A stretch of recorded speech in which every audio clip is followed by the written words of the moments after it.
ঢাকায় চলচ্চিত্রের জনপ্রিয় জুটি সালমান শাহ ও শাবনূরকে ঘিরে 3 দশক ধরে নানা আলোচনা রয়েছে। পর্দায় তাদের দারুণ রসায়নের পাশাপাশি ব্যক্তিজীবন নিয়েও তৈরি হয়েছে নানা গল্প।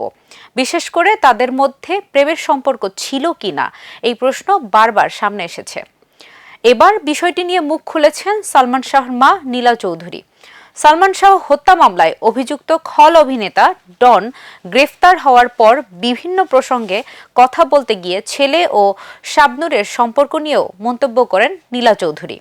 তার দাবি, শাবনূরের সঙ্গে সালমানের কোনো প্রেমের সম্পর্ক ছিল না, বরং শাবনূরকে নিজের ছোট বোনের মতোই দেখতেন সালমান। নীলা চৌধুরী জানান, শাবনূর সালমানের ওপর নির্ভরশীল ছিলেন এবং সালমানও তাকে বিভিন্নভাবে সহযোগিতা করার চেষ্টা করতেন।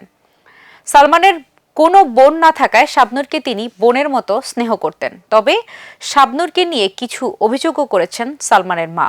তার দাবি, শাবনূর কখনো কখনো সালমানের সঙ্গে তার বিশেষ সম্পর্ক রয়েছে এমন ধারণা তৈরি করার চেষ্টা করতেন।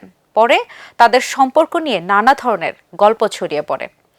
অন্যদিকে শাবনূর বরাবরই এসব প্রেমের গুঞ্জন অস্বীকার করে এসেছেন। তার ভাষ্য, সালমানকে তিনি কখনো প্রেমিক হিসেবে দেখেননি, বরং ভাইয়ের মতো সম্মান করতেন। তার মতে, কিছু মানুষ ও গণমাধ্যম তাদের বন্ধুত্বকে ঘিরে মুখরোচক গল্প তৈরি করছে।